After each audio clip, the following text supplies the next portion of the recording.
ମୁଁ ହେଉଛି ମୋବାଇଲ। ମୁଁ ଜ୍ଞାନର ଭଣ୍ଡାର, କିନ୍ତୁ ମୋତେ ସାବଧାନର ସହିତ ବ୍ୟବହାର କର। ମୁଁ ନିଦ ଚୋରି କରେ, ମୁଁ ଶାନ୍ତି ଚୋରି କରେ, ମୁଁ ଆଖିର ଆଲୋକ ଲିଭାଏ। ମୁଁ ହେଉଛି ମୋବାଇଲ। ମୁଁ ବଡ଼ କାମର ଜିନିଷ। ଆଜି ମୁଁ ପ୍ରତ୍ୟେକ ମଣିଷ ପାଇଁ ଆବଶ୍ୟକ। ଆଜିର ଦୁନିଆରେ ମୋ ଠାରୁ ଅଧିକ ଶକ୍ତିଶାଳୀ କେହି ନାହାନ୍ତି।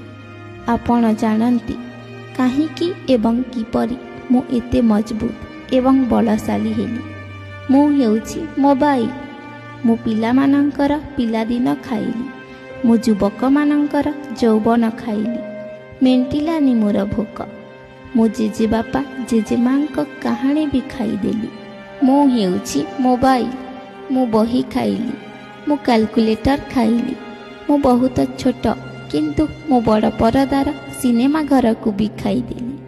ମୁଁ ହେଉଛି ମୋବାଇଲ। ଆଜିକାଲି ମୁଁ ବହୁତ ବଡ଼ କାମ କରୁଛି। ଦୋକାନ ଏବଂ ରୋଜଗାରକୁ ଖାଉଛି। ଲୋକମାନେ ମୋ ଦ୍ୱାରା ଅନଲାଇନ୍ ସବୁକିଛି ଅର୍ଡ଼ର କରିବାରେ ଅଭ୍ୟସ୍ତ। ଗୋଟିଏ ଦିନ ଏମିତି ଆସିବ ଯେତେବେଳେ ବଜାରରେ ନୀରବତା ଦେଖାଯିବ। ମୁଁ ହେଉଛି ମୋବାଇଲ। ନା ମୁଁ ଆପଣଙ୍କୁ ଖେଳିବାକୁ ସମୟ ଛାଡ଼ିବି, ନା ବ୍ୟାୟାମ କରିବାକୁ। ମୁଁ ଆପଣଙ୍କର ଦକ୍ଷତାକୁ ମଧ୍ୟ ହ୍ରାସ କରିଦେବି। ଆପଣ କମ୍ କାମ କରିବେ ଏବଂ ମୋତେ ଅଧିକ ଦେଖିବେ। ମୁଁ ହେଉଛି ମୋବାଇଲ।